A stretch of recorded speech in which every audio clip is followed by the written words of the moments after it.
Bonjour, bonsoir à toutes et à tous et bienvenue dans la deuxième Toulouse. On est ensemble pendant une heure pour parler du TFC et aujourd'hui on va parler exclusivement de la section féminine parce que c'est le bilan. On est en direct de l'association, enfin on n'est pas en direct. On est à l'association du TFC pour faire un bilan avec le coach, la capitaine et une des meilleures joueuses de l'effectif, on va dire, Tatiana Solané, Lou Jumer et Antoine Gérard qui sont avec nous pendant une heure. Pour m'accompagner, j'ai Sacha à ma gauche. Comment ça, Sacha? Ça va très bien, je suis très heureux d'être ici. Ils vont me manquer mes petits pseudos que je vois défiler en direct on peut les vendredis, citer si tu veux. C'est pas grave, je fais un coucou à la team podcast parce que je sais qu'ils nous écoutent beaucoup et je suis très heureux d'être là et j'ai hâte de faire cette émission. J'ai Vincent avec, à ma gauche aussi, enfin à la gauche de Sacha. Ça va, Vincent? Ouais, ça va. Je me dis que quand l'émission sera diffusée, il y a de la chance au bord d'une plage, mais bon, quelle tous les chance. coups, je serai derrière l'ordinateur au final, quoi. Allez, je vais la faire en mode vraiment feuille de match puisqu'on va faire la composition, puisque dans les buts, on a notre ami Vincent. En défense, c'est la capitaine, c'est Lou Jumer. Comment ça va, Lou? Ça va très bien, merci. Merci d'être avec nous en tout cas. Au milieu de terrain, pour distribuer des bons ballons à nos attaquants, c'est Tatiana Solané, pardon. Comment ça va, Tatiana? C'est dur à dire. Ouais, mais... Mon cher Sacha, je me le fais tous les vendredis, déjà je galère alors. Je comprends. Mais c'est bien, c'est bien. Donc Tatiana Solané avec nous au milieu de terrain. En attaque, du coup, Sacha et Elliot. Elliot à la technique audio, mais qui n'a pas de micro, mais qui nous fait la technique. Et Sacha. Et pour coacher tout ça, Antoine Gérard, coach des féminines, qu'on a l'habitude de recevoir tous les mardis et quelques vendredis aussi, des fois dans la saison. Comment ça va, Antoine? Super, ravi d'être avec vous, encore une fois. Mais très content de vous recevoir, enfin c'est vous qui nous recevez pour le coup, mais très content d'être là et de faire un bilan de la section féminine. Comment ça va se passer? Pendant une grosse heure, on va parler de la saison, des résultats sportifs, de performances individuelles, collectives, de la saison prochaine aussi un petit peu, et aussi de ce qui s'est passé en R1, des U19, un peu de tout le projet. Enfin voilà pour le programme. Nivine, oui la frappe de Nivine. Oui, L'ancienne Marseillaise qui marque contre l'OM et ça si c'est pas beau. C'est bon ça, voilà. Allez, on entame cette émission du coup pour faire un petit bilan. On va commencer par quelque chose de très classique, hein. Vous allez vous présenter pour ceux et celles qui ne connaissent pas Lou et Tatiana. Quels sont votre CV de joueuse, on va dire, d'où vous venez, quel poste vous jouez, enfin voilà. Présentez-vous s'il vous plaît. Vas-y. Alors moi c'est Tatiana, je vais avoir 33 ans, je suis un peu la mamie du groupe au TFC. J'ai le même âge, Maman. donc ça fait plaisir. J'ai fait pas mal de clubs, j'ai commencé à 15 ans à Clairefontaine au centre de formation. J'ai joué à Rodez, Albi, Yzeure, j'ai fait Dijon, Thonon et je suis arrivée ici à Toulouse et je suis très contente et j'ai re-signé là pour l'année prochaine. Donc hâte de recommencer et de faire, j'espère, encore mieux que cette année. Du coup, moi, c'est Lou. J'ai pas un CV aussi étoffé que celui de Tatiana. Pas encore. Moi, je viens de Campan, un petit village des Hautes-Pyrénées où j'ai commencé le foot. Je suis restée dans les Hautes-Pyrénées jusqu'à mes 16 ans. J'étais au pôle espoir de Blagnac sur ma formation au lycée. Et du coup, j'ai rejoint le TFC et j'y suis depuis 6 ou 7 ans, je sais plus exactement. Voilà. Antoine, Je dois me présenter? Non. Normalement, ceux qui nous écoutent savent qui vous êtes, mais bon. J'interviens un peu trop souvent avec vous pour pas qu'on me Même connaisse. les filles, on en parle aussi quand même. On en parle aussi, donc non, tout le monde devrait savoir qui est qui, mais bon, on sait jamais, on peut avoir des nouveaux auditeurs, de nouvelles auditrices. On finit 3ème de seconde ligue, 37 points, 11 victoires, 4 matchs nuls, 5 défaites, 3ème meilleure défense du championnat, 4ème meilleure attaque, quart de finaliste de la Coupe de France en éliminant Fleury, une D1 à domicile. Des matchs joués au stadium, 4 si je ne m'abuse. 3 en championnat 3, et 1 oui. en préparation. Ouais, donc 4 matchs joués au stadium, dont 1 devant plus de 7000 personnes. Célène Altounkoulak, co-meilleure buteuse de seconde ligue. Le bilan est plus que bon, j'ai envie de dire. Coach, on avait déjà un petit peu parlé. La question est très simple. Est-ce qu'on est déjà satisfait sur un plan comptable? Et j'insiste sur le plan comptable parce qu'après il y aura le plan émotionnel sur la deuxième partie de la question. Et je m'adresse au coach en premier, après on ira voir les filles. Avec toute la prudence et l'humilité qu'on avait au moment de démarrer la saison, on va dire que l'issue elle correspond aux espoirs qu'on pouvait avoir avant, c'est-à-dire en juin dernier ou en août dernier. Donc sur le plan comptable, effectivement, c'est une bonne première saison pour un promu à ce niveau. Oui, parce qu'on oublie, mais on est promu championne de Détroit, mais promu quand même, et on ne devait pas être aussi haut dès la première saison, on va dire. Enfin, on s'attendait peut-être pas forcément à être aussi haut. Voilà, on s'attendait peut-être pas forcément effectivement à rivaliser autant et à gagner autant de matchs et à sentir qu'on pouvait faire quelque chose d'encore mieux.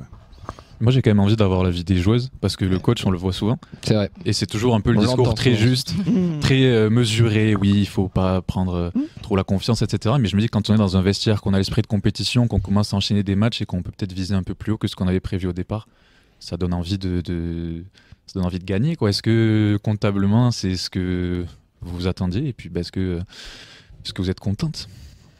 Vas-y, je t'en prie. Ok. Moi, ce que j'ai envie de dire, c'est que si on m'avait proposé ça au début de la saison, j'aurais signé direct. Après, forcément, quand on a avancé dans la saison, on s'est pris au jeu. Donc à la fin, on est un peu déçus. Mais si on part du début de saison, je suis très contente. Et est-ce que je m'y attendais? Pas autant, je pense. Ouais, c'est ça. Je pense qu'on s'y attendait pas. On savait le potentiel qu'on avait quand on a commencé au mois d'août avec les matchs amicaux, etc. Mais c'est vrai que cette 3e place, elle est bien pour nous, pour la saison prochaine. Et le fait de ne pas s'y attendre, c'est ça aussi qui fait qu'on a vécu des très belles émotions. Et en fait, c'était match par match, victoire après victoire. Voilà, même en coupe, quand on a éliminé Fleury, là, on s'est régalé, etc. Donc non, c'était une belle saison. Au début, c'était objectif maintien. Et plus on avançait, et plus on se disait, on peut peut-être le faire, quoi. Donc, Il y avait le bloc des 5 matchs. Nous, on a beaucoup entendu parler du bloc des 5 matchs. ouais, c'est ça. Il y a un moment justement à partir duquel, il y a un match déclic où vous êtes dit ok c'est possible, on peut faire mieux que le maintien, on peut faire autre chose et c'est pas juste une bonne forme de début de saison, que c'était vraiment que vous êtes dans une dynamique qui permettait de jouer ça. Je pense que c'était plus on gagnait les matchs, plus notre projet de jeu se mettait en place et on allait titiller les bonnes équipes et plus on se disait finalement on peut le faire. Donc on se mettait plus de limites. Oui, puis d'entrée, si on se remet dans la saison, on va gagner à Lens 1-0, on fait nul face à Marseille au Stadium alors qu'on doit les battre, on va pas se mentir, sur le match on doit le gagner. On enchaîne avec un match nul je crois face à Saint-Malo de mémoire. Donc on est quand même de suite sur des gros matchs, sur des équipes qui ont terminé top 5 et les Lens et Marseille championnes et vice-championnes. Donc d'entrée on est dans le vif du sujet, j'ai envie de dire, et on est présent, quoi. Et concrètement, quand on regarde un peu les statistiques de la saison, il y a 2 matchs où on n'a pas été dominatrice sur les matchs. C'est le match aller au Mans, où on perd 2-0. Où là, on avait globalement fait jeu égal avec notre adversaire, mais on avait eu beaucoup de mal à générer du déséquilibre. Et le dernier match de la saison à Marseille, où là, à 10 contre 11, effectivement, on a un peu pris l'eau, surtout en deuxième mi-temps. Mais en réalité, sur l'ensemble des matchs de la saison, on s'est senti plutôt à l'aise contre nos adversaires, et en manque d'efficacité, ça c'est sûr, une bonne partie de la saison, mais pas en réelle difficulté. Et c'est ça qui va générer du regret. C'est que quand on se sent pas inférieur à ses adversaires, on peut espérer être devant elle à la fin, et c'est pas le cas. Oui, parce que quand on refait le chemin de l'histoire pour ceux qui n'ont pas suivi la saison, et c'est dommage d'ailleurs, les 2 derniers matchs c'est Lens à domicile au Stadium et on va à Marseille, et les 2 matchs, si on gagnait Lens, on pouvait potentiellement espérer la montée, voire même le titre. Et on perd du coup face à Lens au Stadium 3-2, et du coup après on va perdre à Marseille sur le dernier match, mais jusqu'à l'avant-dernière journée on est dans les clous pour monter. Donc c'est vrai que jusqu'à la dernière journée nous les supporters on y croyait à fond, quoi. Je pense que vous aussi dans le vestiaire, mais ouais, nous aussi on y croyait, mais après je pense que ça a engrangé de l'expérience aussi, le fait de perdre ces 2 finales entre guillemets, et ce sera que du positif pour l'année prochaine. Je pense qu'on fera pas les mêmes erreurs et du coup c'est tout bénef pour nous, quoi. Est-ce que tout est digéré maintenant, après qu'on est soit quelques semaines après ce fameux match au Stadium contre Lens, ou est-ce qu'il reste quand même un peu de frustration, de regret dans les têtes? Il en reste un peu, mais en fait, il faut s'en servir pour l'année prochaine, justement, pas faire les mêmes erreurs. Et après, ça va, on a une bonne équipe, on s'est bien soutenus tout ensemble, on a un bon staff aussi qui a réussi à nous remettre les idées en place. Donc, ça va partir au bout d'un moment. Ouais. Je sais pas si on le digérera un jour, parce que je pense qu'on s'est tout imaginé, potentiellement monter, potentiellement être championne, et du coup on se dit si on avait fait ça. Mais c'est sûr que voilà, comme dit Tat, ça nous servira pour la suite, ça c'est certain. quand on avait reçu Antoine le mardi qui avait suivi Lens, ce que j'avais dit à Antoine, c'est que c'est la fin d'un chapitre d'une belle histoire. C'est-à-dire que là, le chapitre, c'est pas bon, émotionnellement, il est négatif, mais l'histoire, elle continue. Il y a encore l'année prochaine qui va arriver, et il y a de belles choses qui vont arriver. On a envie de croire à ce groupe, et on croit en ce groupe parce que nous avez fait vivre des émotions. Parce que je vais me retourner vers mes deux compères qui sont à côté, mais en termes d'émotions, et on va en parler aussi avec vous après, la section féminine nous a fait vibrer cette année. Qu'on le veuille ou non, on a vibré pour vous. Chez les mecs, ça a été compliqué, on le sait tous. On a eu des expériences négatives, émotionnellement parlant. Chez les filles, elles ont été très positives, plus que chez les mecs. Enfin, je vous laisse parler aussi, mais moi de mon cas, je l'ai toujours dit en émission et je le redis encore devant vous, Fleury, j'ai kiffé, enfin, genre c'est la Coupe de France, c'était l'émotion, on a battu la D1 au tir au but, le scénario incroyable, enfin, j'en ai des frissons d'en parler, enfin, c'est ouf. Ouais. Nous on a vécu Guingamp chez les mecs. Voilà. Oui. Bon, on peut dire ce qu'on veut, mais... Il y a des saisons comme ça. Oui, bien sûr, mais en tout cas, vous nous avez fait vibrer. Et pas que nous, hein. Je pense qu'on a vu plein de témoignages de gens qui se sont retrouvés un peu lassés du TFC de manière générale parce qu'ils suivent que les pros. Et donc quand les résultats vont un peu moins bien, ils se tournent vers les filles, vers les jeunes et ils vont découvrir d'autres équipes. Et pour beaucoup, ça a amené une sorte de fraîcheur sur la saison d'aller voir jouer les filles ou en tout cas au moins de s'y intéresser plus que d'habitude. Totalement. Ouais, c'est vrai, et c'est comme ça que ça marche. En fait, c'est que les gens vont venir vers nous parce qu'ils sont un peu lassés, comme tu dis justement. Donc ils vont venir. Au début de saison, on n'avait pas énormément de monde. Plus ça allait, plus les résultats étaient là, et plus on avait du monde. Et au final, jusqu'à la fin de saison, c'était pas blindé parce que c'est pas possible encore, mais ça va venir. Il faut raconter une histoire. Nous, on a toujours tendance à dire qu'il faut raconter une histoire. Le TEF nous a raconté une histoire avec les gars, avec la Coupe de France, le titre de D2. Vous nous avez raconté une histoire avec la D3, avec cette D2. Et l'histoire, elle continue, quoi. Maintenant, ça fait que commencer. Exactement. Voilà. Et c'est comme ça aussi que les gens sont attirés et viennent au stadium. Et toute transition gardée. Le stadium, 4 matchs, dont un plus de 7000. La question est très simple, les filles. Comment on se prépare à ça ? Alors le premier match, comment s'est préparé? Je ne sais plus. Si on a fait une petite visite du vestiaire la semaine, voilà. Mais je pense que un peu comme tous les matchs qu'on a joués, on s'y est préparé, en se disant que on allait jouer ce match encore une fois pour aller le gagner et entre guillemets comme si c'était sur l'annexe 1. Alors forcément c'est pas pareil, mais je crois que le premier championnat c'est Marseille et on est tout de suite très très bien rentré dedans ce match. Alors je sais pas comment on se prépare. Après ça, je pense que ça dépend des filles. Il y a des filles avec un peu plus d'expérience. Moi je sais que je stresse pas énormément, même voire pas du tout. Donc moi ça va, j'arrive à gérer. Après il y a des filles qui sont un peu moins expérimentées et du coup qui stressent un peu plus. Donc c'est à nous les plus vieilles entre guillemets de les faire venir correctement dans ce match.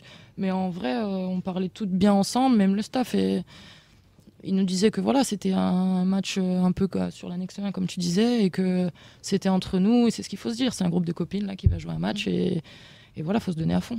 C'était quand même kiffant de jouer sur ce stadium. Ouais, ça c'est quelque chose. Ouais. Mais même pour vous rejoindre tout à l'heure sur le plaisir que les gens ont de venir, je pense qu'ils sont très contents de venir nous voir jouer. Mais en fait, nous, c'est la même chose sur le terrain. C'est quand on joue bien et que c'est beau à voir, nous sur le terrain, c'est la même chose. On kiffe aussi, quoi. Donc, ouais. Et puis après, pour revenir dans le stadium, forcément...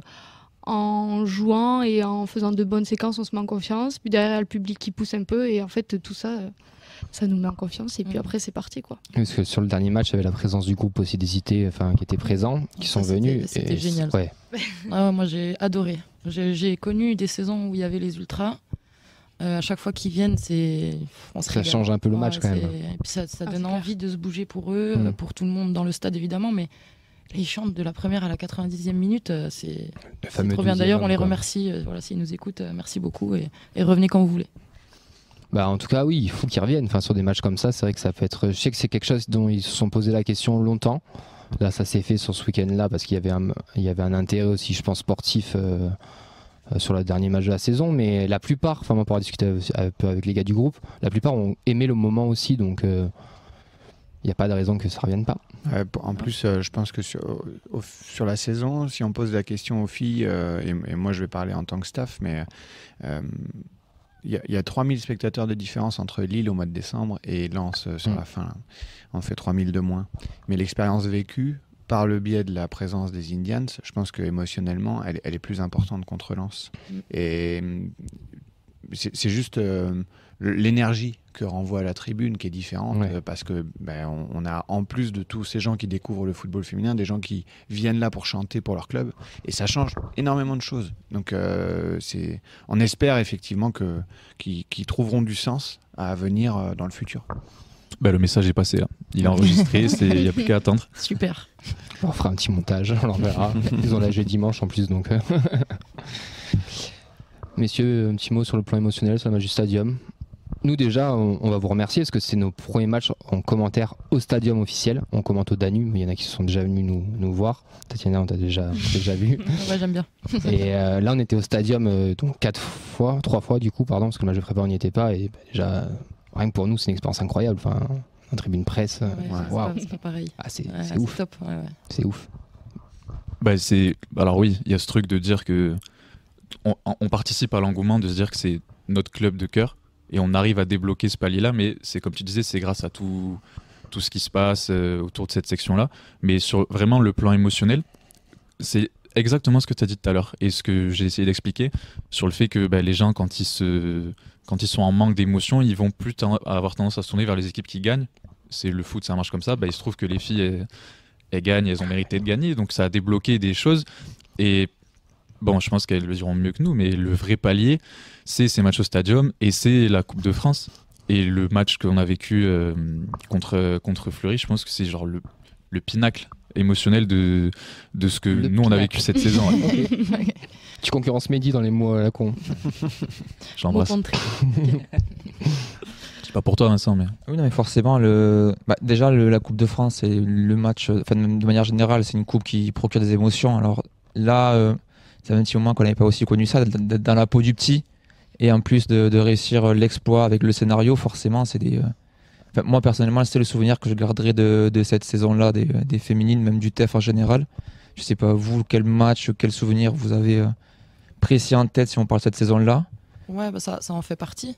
Ça en fait partie, surtout qu'on était menés. On était menés à la mi-temps, on se regarde les unes les autres avec le staff pareil, on se dit finalement on n'a rien à perdre, donc on s'est remotivé, on a essayé de trouver des solutions sur les choses qui n'allaient pas forcément. Dès la deuxième mi-temps, à la reprise, là, on a vu qu'on pouvait le faire et finalement on l'a fait. Et voilà, ouais, c'est des émotions de fou. Franchement, sur une saison comme ça, c'est un plus. Et j'espère que l'année prochaine, on fera encore mieux. Ouais. Parce que je pense qu'on était capable, c'est ça le fait. Oui. Ouais, le match au Havre, on aurait pu. Bon, après, c'est le foot, c'est comme ça. Mais ouais, c'est déjà bien. Moi, je suis pas sûre d'avoir vécu des matchs aussi intenses en termes d'émotion, parce que vraiment, à la fin, c'était fou. Et le scénario, il est fou aussi. C'est pas on gagne 1-0 à l'arrache, c'est on va le chercher, etc. Et de remonter comme ça. Mais en fait, quand on a marqué le deuxième but, on savait, entre guillemets, toutes que. Maintenant, c'était possible, il fallait y aller. Et ouais, à la fin, c'était juste incroyable. On ne demande qu'à revivre ce genre d'émotion, c'est sûr. Antoine, si tu dois retenir un moment, toi, de la saison? Quand j'écoutais Lou, parce qu'on a vécu avec Lou à peu près les mêmes émotions sur les dernières années, puisqu'on les a vécues en tant que coach et capitaine. Mais je me rappelle que Lou n'était pas là contre Monaco, sur le barrage retour de R1, qui était aussi un moment très fort. Pour moi, émotionnellement, qu'on avait vécu avec un peu l'insouciance de... On n'avait rien encore comme vécu dans le niveau national senior. Donc ça, c'était un moment très fort. Et effectivement, le match de Fleury, il vient faire revivre ce genre d'émotion et d'adrénaline avec le match de Lens, bien sûr, au Stadium, le dernier. Il y a eu des moments forts. On parlait au tout début de quel match nous a fait basculer. Moi, je pense en tant que coach que le match du Mans à domicile nous a fait basculer. Parce qu'il est plein de maîtrise, ce match-là, sans doute un des meilleurs de la saison, et il donne confiance sur le dernier sprint des trois derniers matchs. Justement, avant d'enchaîner sur vraiment la saison, là on parle de ce qui a été, ce qui n'a pas été. Si on devait résumer de manière plus tactique, c'était quoi les forces de cette équipe du TFC cette saison, et peut-être les choses qui nous ont un peu entravés dans la progression, parce que si on prend le recul, la montée, elle se perd contre Lens au Stadium, mais il y a quand même des points qui ont été perdus avant. Si on dresse vraiment le bilan là, pour le coup, vraiment à froid, c'est quoi les forces et les faiblesses vraiment de cette équipe qui ont fait qu'on a fait une telle saison? Allez-y, les filles, si vous voulez démarrer. Moi, je pense que la force, c'était le groupe en entier. On s'entend super bien tout ensemble, et c'est aussi comme ça que recrute le TFC, je sais. Tonio. Voilà, ils aiment que ce soit un vrai groupe, qu'il n'y ait pas une fille plus haute que l'autre. Donc ça c'est déjà très bien, et ça s'est senti dès les premières semaines. Moi, je sais qu'en arrivant, je me suis pas sentie à l'écart. Les filles étaient vraiment très accueillantes et tout ça. Donc je pense que le groupe, c'était notre force, parce qu'on a su se relever aussi après quelques défaites ou même des matchs nuls. On a essayé de remonter la pente tout ensemble, et je pense que ça a plutôt bien marché. Après, je pense qu'au début de saison, on a eu du mal sur la finition. On a eu des petites périodes où on avait du mal et pourtant on avait les occasions. Ce qui a mieux marché par la suite avec le projet de jeu qu'on avait, parce qu'on avait quand même un beau jeu. Les deux équipes de D1, je pense qu'elles ont eu beaucoup de mal contre nous. Donc, et après, peut-être un petit manque d'expérience aussi, je pense, parce que le groupe est jeune. Mais finalement, sur certains matchs, ça se voit même pas tant que ça. Donc, il y a des forces et des faiblesses comme dans toutes les équipes, mais ça va. L'efficacité dans les deux surfaces. Tu nous as beaucoup parlé cette saison, Antoine. On en a parlé aussi chez les mecs, mais chez les filles, c'est vrai qu'il y a eu ces deux côtés-là. Et pourtant, dans les stats, 3e meilleure défense, 4e meilleure attaque, ça se reflète pas trop non plus, mais bon, c'est peut-être ce qui nous a manqué, quoi. Oui, mais en début de saison, on a eu effectivement un petit peu de difficultés, surtout à faire le break à chaque fois dans les matchs, parce que par exemple le match aller contre Saint-Malo à Saint-Malo, on tarde à ouvrir le score, on a des difficultés, on n'a pas trop de réussite et puis on finit par y arriver. Et là on met la main sur le match et franchement il y a plein de matchs cette année où moi sur le banc je me suis dit si on fait pas n'importe quoi, il va rien nous arriver. Et je rejoins le manque d'expérience sur des tout petits détails qui nous ont coûté trop cher. Alors que les matchs, ils étaient pour nous, qu'il n'y avait pas de raison que l'adversaire y refasse surface. Souvent parce qu'en plus, elles nous attendaient basses, elles avaient peur justement de nous, donc elles nous laissaient le ballon, etc. Et une fois qu'on avait marqué ce premier but, et qu'elles ne voulaient pas non plus venir se découvrir, moi je me disais, on pourrait rester avec le ballon dans les pieds dans notre camp, elles ne viendraient pas. Et si elles viennent et qu'elles nous laissent de l'espace dans leur dos, on va en profiter. Et en fait, c'est nous qui faisions les erreurs et qui les laissions revenir dans le match.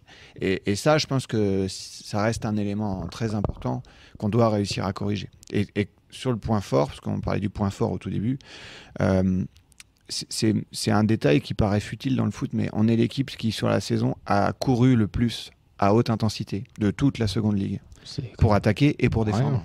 Et ça fait toute la différence. Et on en parlait beaucoup sur le sacre du PSG en Ligue des Champions, mais c'est vraiment un révélateur de la volonté de l'équipe de s'investir ensemble sur tous les aspects du jeu, tous les moments du jeu. Oui, ça fait partie des stats qui sont importantes, entre guillemets, quoi. Dans la section, il n'y a pas que la D2. Il y a aussi la R1 et les 19. Et la R1 nous a ramené la Coupe d'Occitanie la semaine dernière. Elles sont allées la chercher au tir au but face à Rodez. Ça fait un petit moment qu'on tourne autour. Là, ça y est, elle est enfin à nous. Je pense qu'il y a beaucoup de satisfaction au niveau de la section. C'est d'autant plus que ça a été une saison galère pour elle. Parce que les effectifs ont été... Enfin, moi, je les ai construits parce que je suis en responsabilité de ça, donc je ne vais pas faire porter le chapeau à quelqu'un d'autre, mais je les ai construits de manière plutôt réduite, les effectifs, dans la volonté de donner beaucoup de temps de jeu à toutes les filles entre l'équipe U19, l'équipe R1, l'équipe Seconde Ligue, et de ne pas laisser trop de filles sur le côté le week-end.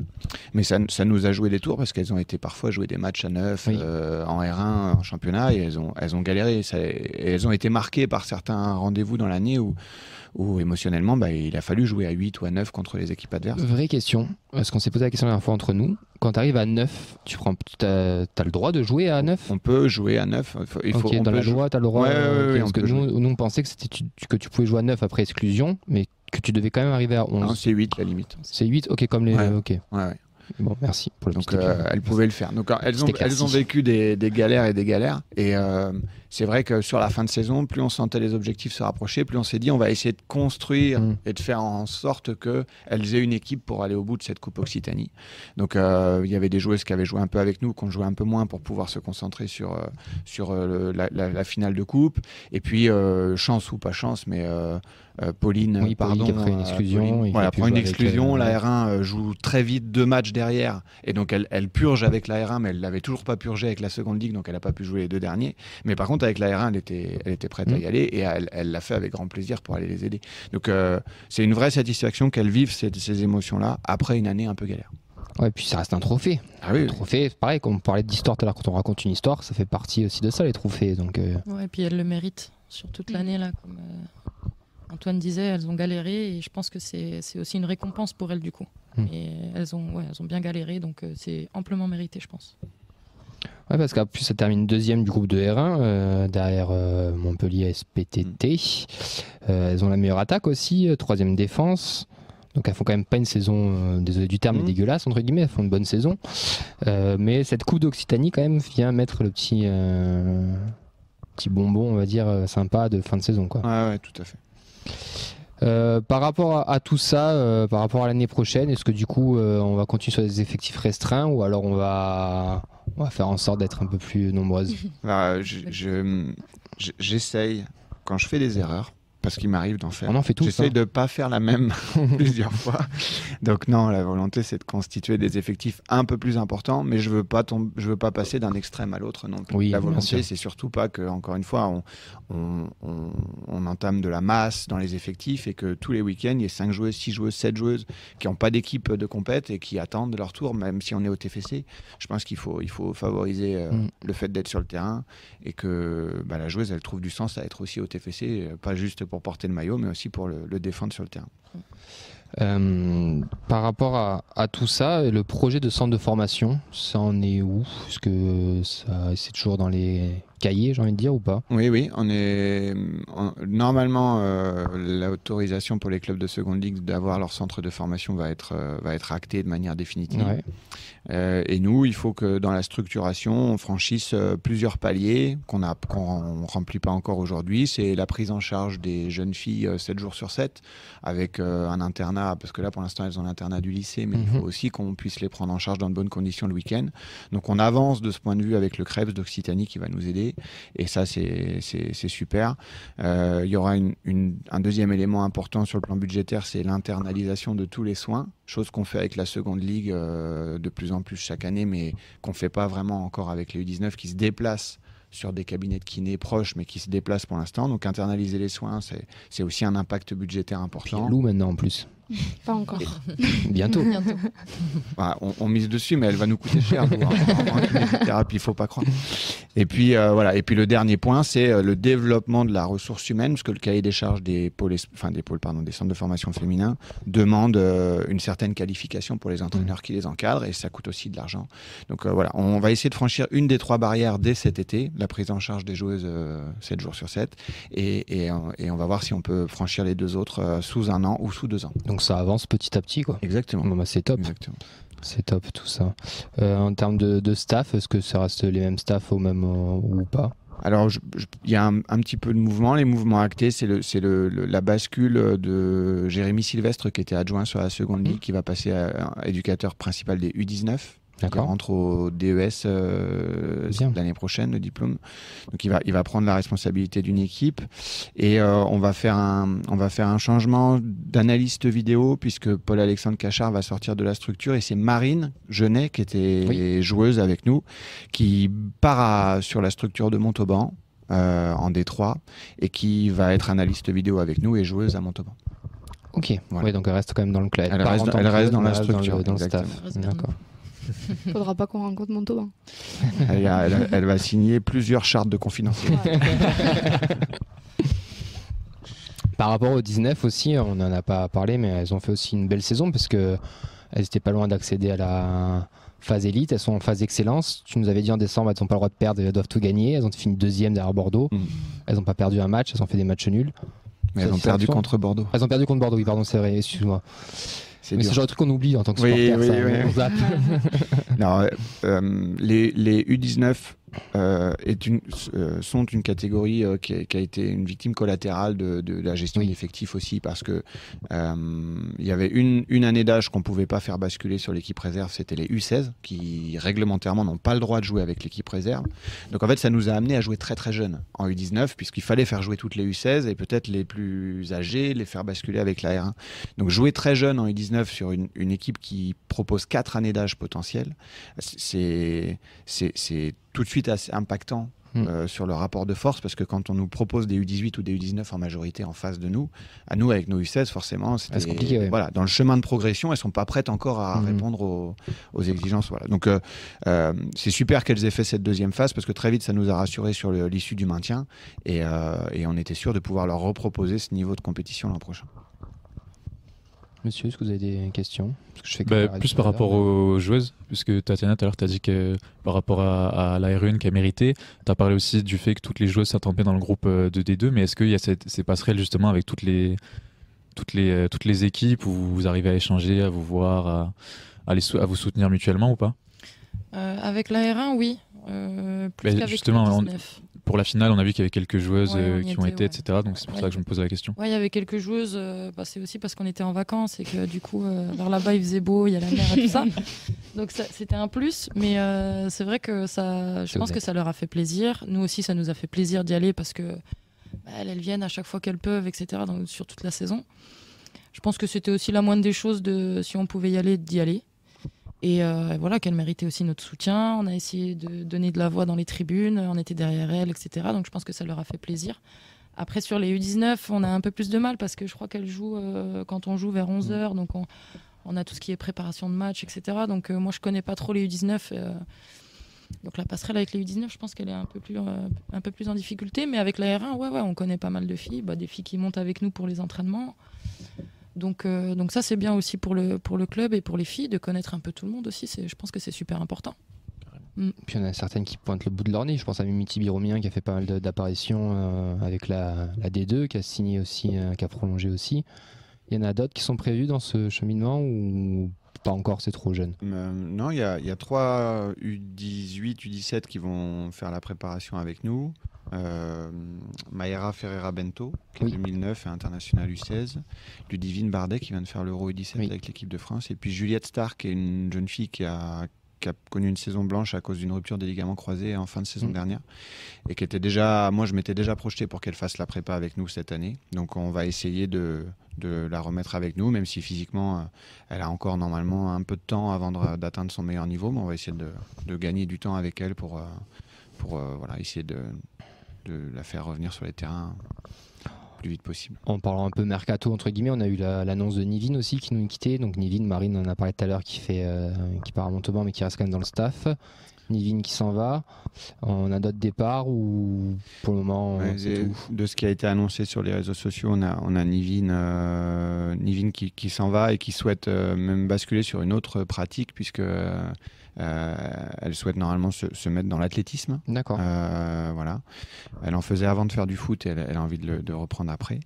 Et on a Sonia Romiga, donc Sonia aussi, c'est vrai. Sonia qui était dans une phase où elle avait besoin de jouer et elle jouait peu avec nous cette année, en tout cas pas autant qu'elle pourrait l'espérer avec d'autres structures. Donc elle va basculer sur un autre projet et il y aura normalement deux autres départs qui vont être annoncés bientôt, mais sur des joueuses qui ont eu encore une fois dans la même logique de ne pas conserver des joueuses qui génèrent de la frustration parce qu'elles ont peu de temps de jeu et que voilà. On a vu aussi pas mal de joueuses qui ont prolongé. Bon, déjà Tatiana et Lou. Tatiana d'ailleurs, très beau jeu d'actrice avec Selena. C'était pas mal. Hein. Ils n'ont pas mis le son, c'est encore mieux le son. Ouais, c'est vrai qu'avec le son c'était mieux et on l'a fait en une prise. Donc joli. Joli. Ça tout le monde ne le sait pas. Et voilà. Exclu dans la feuille de match. Exactement. Donc pas mal de prolongations, mais est-ce que comme chez les pros aussi, donc du coup on regarde aussi quand même un peu ce qui se passe chez les plus jeunes? Donc oui, j'ai envie de dire oui, parce qu'on voit l'exemple de Mimi qui monte, tu nous a parlé d'autres joueuses qui allaient arriver aussi. Lors de la dernière mission, tu nous as parlé de plusieurs secteurs qui étaient ciblés. On est toujours sur les mêmes secteurs ou Oui, on fera 3 recrues normalement cet été. 3 recrues ou 4 recrues, mais sans doute plus 3 recrues. Et il y en a déjà 2 qui nous ont donné leur accord. Okay. Et on a ciblé les postes en défense centrale parce que pour compenser effectivement l'absence d'Anaël Anglais, on l'a dit qu'il va encore être en convalescence pendant quelques mois, et puis sur un des postes de latéral, et voilà, et on essaiera de recruter une joueuse offensive en plus. On avait vu sur l'été dernier pas mal de joueuses partir dans les clubs de la région. Est-ce qu'il y en a qui vont revenir ou pour le coup c'est terminé pour elles pour le TFC? Les joueuses qui étaient parties dans la région, c'était parce qu'elles souhaitaient un niveau de pratique supérieur et qu'elles étaient plutôt avec la R1 chez nous. Je ne pense pas qu'elles souhaitent revivre du niveau de compétition régionale. À partir du moment où elles ont vécu de la D3, je pense qu'elles aspirent à y rester, au moins en D3, sinon en D2. Donc pour l'instant, il n'y a pas de retour envisagé. Par contre, elles savent, parce que j'ai pu échanger avec certaines d'entre elles, mais elles savent que si elles ne trouvent pas chaussures à leurs pieds dans le championnat de D3 et qu'elles aspirent à revenir ici, on sera toujours en capacité d'échanger avec elles pour leur proposer une forme de pratique ici. Tatiana, on a une question de Mathilde Beaufils qui nous a rejoint en tant que chroniqueuse cette année avec nous, qui connaît pas mal les filles parce qu'elle a joué aussi au TEF à Albi et je sais plus où après, dans le nord de la France, à Angers. Ah oui, Angers. Donc elle a une question pour toi, c'est quelle évolution que tu constates entre les débuts en D2 putain, je vais totalement recommencer ma phrase. Quelle évolution tu constates entre tes débuts en D2 début des années 2010, tes nombreuses années en D1 et la D2 actuelle? Eh ben, c'était dur. Ouais. Alors, une évolution vraiment incroyable pour moi, disons. Même quand j'étais en D1, j'étais au Leclerc à travailler au rayon fruits et légumes. Voilà, et une exclue encore. Putain, décidément. Pour pouvoir payer mon loyer, manger, etc. J'avais entraînement le soir. Donc voilà, c'était pas foufou. Mais et puis après, plus les années ont passé et plus les clubs ont essayé soit d'arranger les horaires pour qu'on ait moins de taf et faire que la moitié d'une journée et après pouvoir se reposer, aller à l'entraînement et puis être à 100% parce que dès qu'on a une journée, bon, il y en a qui le font encore aujourd'hui en études et tout, mais voilà, c'était pire avant. Et maintenant où il y a des clubs qui essayent d'avoir des filles à 100% avec des salaires corrects pour qu'on puisse vivre, etc. Moi, par exemple, je fais que du foot. J'ai la chance de faire que du foot. Et voilà, l'évolution, elle est là. C'est que les filles qui ont tenu le choc de ma génération peuvent, en tout cas celles que je connais, peuvent prétendre à faire que du foot ou avoir leur truc à côté, mais c'est pas pareil qu'avant. Avant, t'étais sur une journée complète. T'allais à l'entraînement à 19h, tu finissais à 21h. Moi, j'étais à Albi, il y avait des filles qui venaient de Toulouse. Donc, t'avais en plus la route, etc. C'était pas vivable, mais comme on aime le foot, on l'a fait pendant plusieurs années. Et l'évolution, maintenant, c'est que y a plus de moyens, plus de structures, des choses mises en place pour qu'on soit bien, quoi. Donc, ça n'a rien à voir. Et la deuxième question qu'elle avait pour toi, c'est qu'est-ce qui t'a poussé à venir au TEF? Est-ce que c'est le projet de jeu, les infrastructures, le discours ou l'estime qu'on te portait? Alors au tout début, en fait, j'ai un groupe d'amis qui habite ici sur Toulouse. Voilà, on est une dizaine, on se connaît depuis 10 ans. Et j'ai toujours dit que je finirais dans le sud vers elle. Il y a 3 ans, on m'a demandé d'être marraine d'un petit garçon aussi. Donc il y a ça qui est rentré en compte. Et après, quand on a échangé les premières fois avec Antoine, je pense que ça s'est bien passé. En tout cas, c'est ce qui m'a fait croire. J'espère que c'est le cas. 3e exclu. Bon, vu que je suis là, c'est que ça va.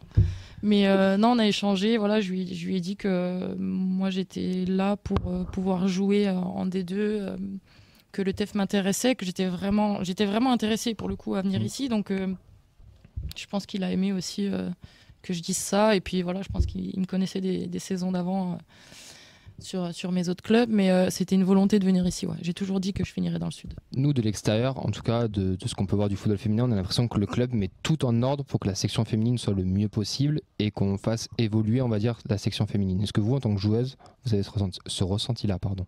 Ouais, complètement. Alors, ça suit un peu ce qu'a raconté Tat sur l'évolution. Moi, je suis au club depuis quelques années, on va dire, et rien que ces quelques années, on voit l'évolution et tout ce qui s'améliore petit à petit, d'année en année. Une année sur l'autre, on a un petit truc en plus, ou voilà. Et en fait, ça, mis bout à bout, on évolue. Et oui, on essaie de nous mettre dans les meilleures conditions possibles, ça, c'est certain. Rien que jouer sur l'annexe 1, déjà, c'est un plus aussi. C'est sûr, jouer sur l'annexe 1, même s'entraîner sur l'herbe. Avant, on s'entraînait sur Saint-Thé. On jouait sur Saint-Thé, maintenant, on est sur herbe. C'est déjà une évolution, donc oui, c'est un des exemples. Le foot, ça joue sur herbe. Moi, j'ai une question pour Lou, même si je serais curieux d'avoir les avis des autres aussi. Parce que on dit souvent que sur le terrain, le capitaine, c'est le relais du coach. Donc, j'aimerais savoir déjà, toi, ce que ça te fait d'avoir ces responsabilités-là dans ce niveau de jeu-là, qu'on est à quelques marches près du top niveau du foot français féminin, puisqu'on est au tableau de la D2. Et puis pour les autres aussi, qu'est-ce que ça fait, par exemple Tatiana, qu'est-ce que ça fait d'avoir une capitaine qui est beaucoup plus jeune? Comment est-ce que tu le vis? Et Antoine, est-ce que tu es fier de ça, de donner de responsabilité à des jeunes joueuses? Puisque dans tes discours, c'est quelque chose qui revient souvent aussi. C'était ta capitaine en U19 déjà. Ouais. Oui. Et j'ai su ça dans Quad 9 Toulouse, le podcast que tu as fait. J'ai écouté ça cette semaine. Voilà. Tout à fait. Moi, je vais commencer. Le fait qu'elle soit plus jeune que moi, ça me dérange pas du tout. Parce que j'ai appris à la connaître. Je sais que quand on a quelque chose à dire. Et après, moi, je fais partie aussi des 5 capitaines avec Lou, parce qu'ils ont donné 5 noms. Voilà, elle fait bien le relais, elle parle bien, elle s'exprime bien. Et elle est super sérieuse. Donc, on sait que.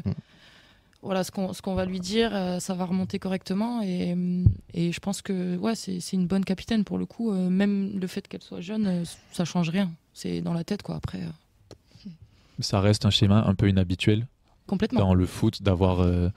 On a plutôt tendance à donner le brassard à justement des joueurs ou des joueuses plutôt expérimentés qui connaissent. Alors c'est possible dans les autres clubs, mais finalement ça a plutôt bien marché. Donc voilà. C'était bien aussi. Il veut te faire dire je veux être capitaine, mais tu as le droit de dire non, Tatiana. Non, alors, franchement, je lui laisse la place avec plaisir. Elle l'a été sur un match, c'était quoi le match? C'était Colombien. Ah oui, en Coupe de France, ouais. Ouais, non, mais c'est très bien, moi. Ça me va. J'enchaîne et puis du coup tu conclus toi. Allez, oui, moi c'est un parti pris un peu effectivement de ma part de donner le brassard à une joueuse qui est issue de la structure et qui porte un peu les valeurs. Et même si bien évidemment que les joueuses expérimentées dans notre groupe et surtout l'équipe de cette année, elles auraient très bien pu, elles auraient tout à fait été en capacité de prendre le relais. Mais le club est tombé en R1 il y a 5 ans. Et à ce moment-là, j'avais décidé que le capitanat devait être porté par quelqu'un qui portait justement cette volonté de relever le club, etc. C'est pour ça que ça a été Margot Lissard pendant des années. Et quand Margot est partie, ma volonté, ça a été de le maintenir sur le bras d'une pitchoune et que justement, les joueuses qui pouvaient arriver dans les années à venir, parce que le club allait évoluer, augmenter, je dirais, son intérêt et sa valorisation de la section féminine, que les joueuses d'expérience se réfèrent toujours à une Toulousaine ou en tout cas à une Occitane et que les valeurs qu'elle portait devaient rejaillir même sur les joueuses les plus expérimentées. Et voilà, je ferai perdurer ça autant de temps que je serai là. Du coup, la vraie question à savoir, c'est ce que tu connais le secanto, du coup, Tatiana? À moitié. Ah mince. Ça Du va, boulot, non, encore, Loup. ouais, un petit peu, mais non, elles nous l'ont fait chanter plusieurs fois dans la saison, donc on commence à avoir toutes les paroles, mais Celle qui connaît le mieux, c'est même pas une Toulousaine, c'est Pauline Sierra qui est arrivée de Dijon l'année dernière. elle le fait même à la flûte, alors. L'oreille musicale, c'est différent. Oui, c'est ça. Lou, pour finir, du coup. Ouais, même moi, en vrai, quand j'ai eu le capitanat enseignant, je me suis posé la question, est-ce que finalement je suis légitime de l'avoir de par mon âge, etc. Puis au final, je l'ai pris et je suis très contente de l'avoir et j'essaye de leur remplir la mission du mieux possible.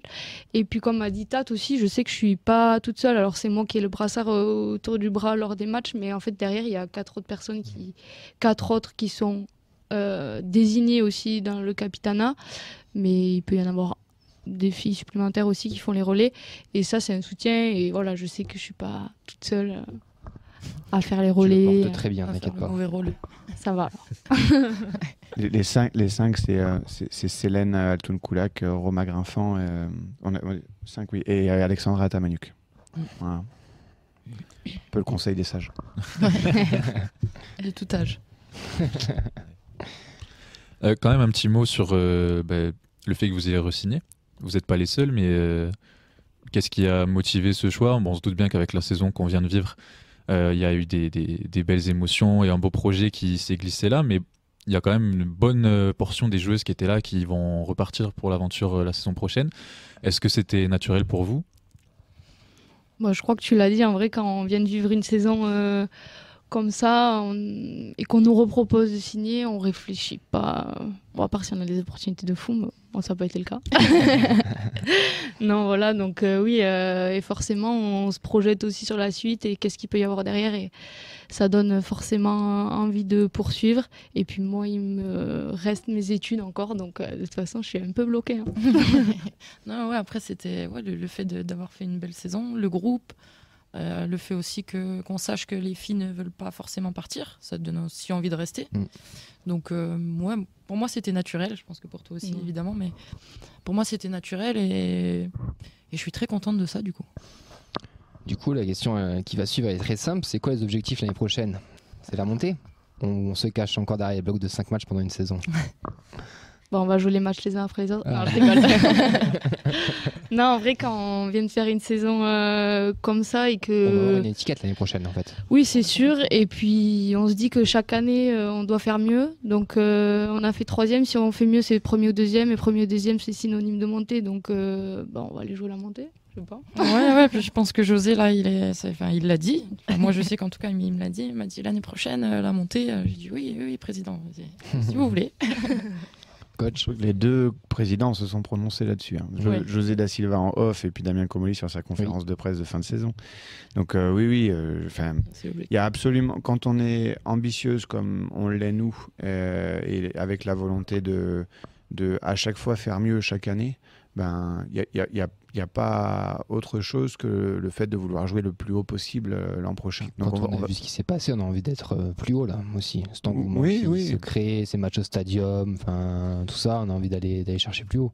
on a très envie de le faire et il faut juste que la manière dont les gens vont nous le diffuser, parce que ce sera forcément diffusé un petit peu comme ça, et ça commence déjà sur Toulouse va être grand favori, Toulouse ci, Toulouse ça, parce qu'en plus les deux équipes qui descendent de première division sont pas deux équipes qui sont en capacité de rebondir très vite, parce que les pros en Ligue 2 et puis avec la situation du football français, c'est pas toujours simple. Donc, je pense pas que ce soit deux équipes qui d'un coup se positionnent pour rejouer la montée d'office avec des moyens extraordinaires. Donc forcément que tout le monde va regarder Toulouse et se dire elles ont fini 3e, elles ont stabilisé leurs effectifs, elles vont faire en plus quelques petites recrues. Bon voilà. Donc, et ça, il va falloir le porter avec nous. Et c'est qui les favorites sur le papier là, pour le moment, pour toi? Qui part dans la peau du favori pour l'année prochaine? Les clubs qui sont les plus structurés et les plus à l'aise financièrement, appuyés par leur structure masculine, ça va être les favoris. Donc potentiellement Lille, je dirais Lille, Metz peut-être, qui montent. Là du coup je parlais d'abord des structures appuyées fortement par leurs garçons et celles qui sont un peu des ovnis dans le milieu du football et qui sont Saint-Malo et Le Mans, qui sont des structures qui vont continuer de grandir un petit peu la saison prochaine et qui déjà faisaient du super boulot cette année. Donc de la concurrence, on en aura. Ça, il n'y a pas de problème. Mais effectivement, la lumière va être un peu plus sur nous et il va falloir l'assumer. Et on va forcément aborder la saison prochaine différemment de la manière dont on l'a abordé cette année. On sera plus outsider que favori, nous en tout cas. Nous, outsiders, ouais. je pense qu'on partira sur la même ligne que certaines équipes. Moi, je pense qu'on ne pourrait pas, par exemple, considérer qu'on est plus favori que Le Mans. Parce que Le Mans a l'expérience de la D2 de ces dernières années, stabilise son effectif année après année. Et si on est hyper factuel, Marseille a mis 5 ans, Lens a mis 5 ans. Et nous, ce sera notre 2e année. Et Le Mans, elles sont dans leur 4e année en seconde ligue. Donc je pense c'est pour ça qu'il faut avoir plein de retenues et juste se dire démarrons déjà mieux la saison que la manière dont on a démarré la saison dernière contre Thonon et ça donnera le ton de la suite, quoi. Là on parle de la seconde ligue, mais forcément aussi vu ce qu'on a vécu en Coupe de France, est-ce que ça donne ce petit supplément d'avoir envie vraiment de devenir une équipe de coupe qui est embêtante à jouer? Est-ce qu'on n'a pas envie aussi quand on a fait un exploit, de retourner en faire un petit, s'il y a la possibilité? Je pense que si. Hein. Là, on a Ça, envie c'est de sûr faire que ça mieux. donne envie. Ouais. Là, c'était l'écart, d'aller jusqu'en demi. Et même il y a une année, Iser qui est parti en D1, en finale, pardon. Pourquoi pas, on verra. Ouais. Faut avoir envie de tout gagner. Ouais, voilà. Après la Coupe de France, ça dépend de beaucoup de choses. Puis il y aura la Coupe de la Ligue, donc ça va faire championnat, Coupe de la Ligue, Coupe de France.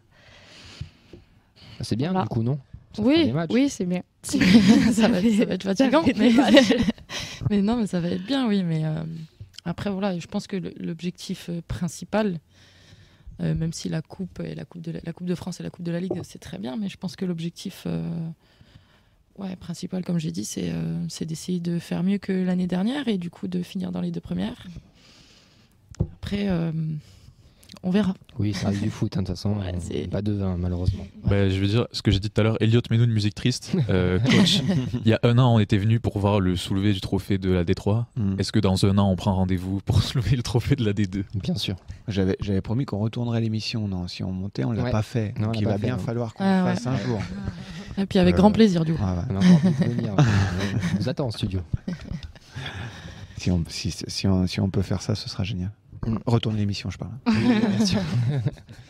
Par rapport à tout ça, il y a quand même quelque chose qui nous a marqué en termes d'observateurs, c'est qu'il y a un vrai élan de popularité. On en a un petit peu parlé durant tout le long de l'émission. L'année dernière, on termine le match de Détroit où il y a quand même du monde. On doit être, je sais pas, 200, 150, 200 autour de l'annexe. Et on termine avec plus de 5000 ou 6000 personnes au stadium. Vous le ressentez, les filles, déjà, de cet élan de popularité ou pas? Ouais, vraiment. Déjà, si on parle un peu médias, réseaux sociaux, déjà sur ce point-là, mais même en fait, les retours qu'on disait tout à l'heure, les gens qui nous font des retours, ils sont trop contents et ils reviennent en fait petit à petit, ils amènent d'autres gens avec eux. Donc oui, on le voit, on le sent, on discute avec ces gens, donc ouais. Ouais, on a pas mal de monde qui revient match après match et vu qu'on joue bien, qu'il y a les résultats, etc., ils sont super contents. C'est ça aussi qui fait qu'ils reviennent. Oui, évidemment. La fameuse histoire qu'on raconte. Mais même les partenaires là, on a fait une soirée gala avec des partenaires. Ils nous ont adorés parce qu'on a discuté avec eux, on leur a dit de venir, ils sont venus. Ils ont adoré le jeu, les filles, etc. Donc je pense qu'il va y avoir quelques signatures. Enfin, en tout cas, on espère. Après, le maillot sans sponsor, moi, j'ai toujours dit, il est quand même pépite. Hein. Ouais, même si je sais qu'il faut du sponsor, etc., il est quand même... Il sera malheureusement, normalement, avec un sponsor. Ouais, tant mieux pour Quatrième exclu dans la feuille de match.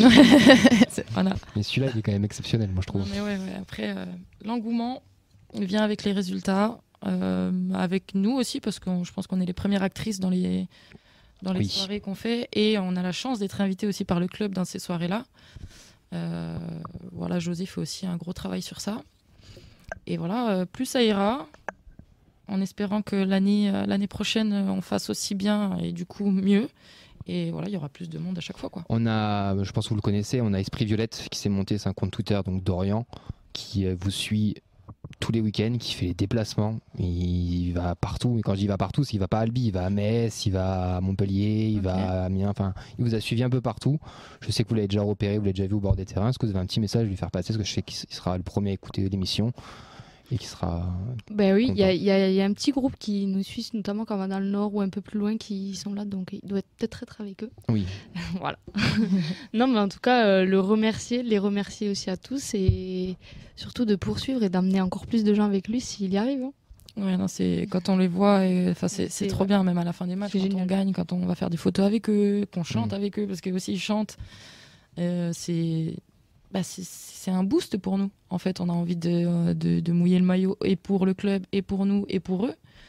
Donc voilà, merci beaucoup déjà. Et il faut que ça continue, quoi. Coach. J'ai déjà eu l'occasion d'échanger avec Dorian, mais je lui ai dit qu'il était extrêmement précieux pour le projet féminin, pour les filles, pour je dirais, l'attrait que vont porter les gens à ce que fait l'équipe, parce qu'il y a nos réseaux à nous qui vivent, mais effectivement la page Twitter Esprit Violette, je trouve qu'elle génère un peu d'engouement, qu'elle emmène des gens avec lui. Le fait qu'il fasse autant d'efforts pour venir sur les matchs à l'extérieur, c'est excessivement touchant. C'est une pratique qui encore très récemment était très amateur. Enfin, Tatiana en a parlé, elle a vécu ça en fait. Elle a vécu le même football que sur les championnats de district ou les matchs de district garçons. Et là aujourd'hui ça a tendance à changer, mais c'est aussi dû à l'exposition et à la mise en avant par des gens comme Dorian de l'équipe. Moi j'ai une pensée pour Dorian que bien sûr je remercierai jamais autant, jamais assez par rapport à tous les efforts qu'il a fait, mais aussi avec Cédric Polizzi qui lui au tout départ était là aussi pour essayer de mettre en valeur les filles avec des articles et ces gens-là comme vous, comme la feuille de match, en fait c'est des gens qu'on choisit à un moment donné d'en parler, qu'on choisit de mettre en avant les filles, alors que d'autres ont fait le choix pour l'instant de rester discrets ou des médias peut-être un peu plus cotés. Ils savent venir quand il faut. Hein. Oui, mais le jour où ça arrivera, le jour où ça arrivera, je pense, et c'est très important que les filles et nous, le staff, on sache qui était là au tout début, quand finalement l'attrait était moindre. Et c'est pour ça que pour moi, Dorian et Cédric, je vous oublierai pas. Et vous non plus d'ailleurs. Elliot, deuxième musique triste, s'il te plaît. Non mais c'est important, il a raison, c'est important. C'est pas, enfin nous quand on a fait le choix aussi de s'y intéresser, tu te rappelles Vincent, quand on prépare les émissions, il fallait fouiller sur le site de la FFS, sur le site de la Ligue, on avait zéro info, il n'y avait pas les buteuses, il n'y avait pas les machins, on galérait. Les réseaux du TEF n'étaient pas toujours à jour non plus, enfin même sur le site, ils ne le mettaient pas forcément, enfin c'était dur, compliqué. C'était dur. Hein. Même la couverture médiatique d'Alexis et de Tristan cette année, les deux photographes qui nous ont suivis, c'était très précieux. Enfin voilà, je trouve que cette année des gens sont venus se rajouter, mais on est encore dans un univers où on est un peu. C'est pas confidentiel, mais voilà, c'est encore voilà. Mais merci à tous ces gens et merci à vous parce que toutes les semaines vous donnez de l'énergie pour nous aussi. On essaye en tout cas. Ouais. On essaye. Jusqu'à qu'on aura l'émission spéciale féminine. Hein. De toute façon, il y a Mathilde qui est arrivée. Marie vient de prendre la fin de sa carrière. On va essayer de voir aussi si on peut pas la recruter. Nous, on récupère tout le monde. Faut essayer. Féminiser le plateau. Exactement. Mais Tatiana, ça va pas tarder à arriver non plus. Ça peut aussi, attention. Tatiana, si elle pouvait, elle jouerait encore 10 ans. Ouais, mais je pense que je pourrais. Ouais. Non, je sais pas. On verra. Déjà. Ou Vincent. C'est quoi maintenant la suite? Parce que là, c'est la période de transition, il y a les vacances là pour le coup. Ouais. C'est des vraies vacances ou vous avez quand même un minimum de sport à faire pour revenir en forme? On a une prépa individuelle à faire. Pour l'instant, c'est les vraies vacances. Pour rester l'équipe qui court le plus sur le terrain. Combien d'apéros par semaine quoi. Beaucoup trop. On n'a pas reçu encore le programme. Hein. Pour l'instant, il n'y a rien à faire. On n'a pas reçu le programme, mais on en a, il me semble, qui commence fin juin. Ouais, ça va être ça. Et après là, on a quelques semaines de vacances quand même où on peut souffler et ça fait du bien. Bah, il faut. Hein. Après, il y a des filles qui sont encore à l'école, les pauvres, mais c'est comme ça. Voilà, c'est pour avoir un bon métier après. Donc non, il y a des filles qui sont en vacances, des filles qui sont encore en études ou au travail. Il y en a qui sont dans leur famille. Voilà, faut se régénérer. Et le coach, il est en vacances ou il est à fond sur la saison prochaine? Non, le coach, il est encore en préparation de la saison prochaine, mais il sera en vacances la majeure partie du mois de juillet avant qu'on reprenne. Les filles reviendront sur Toulouse le 25 et on posera le pied sur le terrain réellement le 28 juillet, date de reprise. Le championnat, il reprend plus tard aussi. Le 6 septembre. Ça, début septembre. 6 septembre. Vous avez déjà les amicaux, les stages de prévus? Oui, on a sous réserve bien sûr que les choses changent au dernier moment parce que des fois c'est le cas, mais on démarre par un match amical le 9. Le premier ce sera le 9 août, enfin le week-end du 9 août. On essaye de programmer les matchs amicaux plutôt les samedis. Puis on enchaînera le 9, le 16. Le 9 normalement c'est contre le FC Nantes, le premier, sans doute sur un entre-deux autour d'Angoulême ou Cognac, et après on jouera à Montpellier. Et puis on a des matchs contre les équipes espagnoles programmés sur la semaine du 23. Je pense que le mercredi on doit jouer Bilbao. Le week-end on joue Montauban normalement. Et la semaine d'après, pour l'instant, c'est programmé contre la Real Sociedad, mais c'est dur c'est dur pour l'instant d'organiser le match. Donc il est possible que ce dernier match du 30 avant le championnat. On va encore devoir passer nos vacances en Hendaye, nous. On a fait ça il y a 2 ans quand les pros étaient partis faire un match amical à la Sociedad. Exact. Bon, on arrive au bout de l'émission. Il nous reste un peu moins de 2 minutes. Ouais. On va en profiter déjà pour vous remercier. Merci à vous surtout.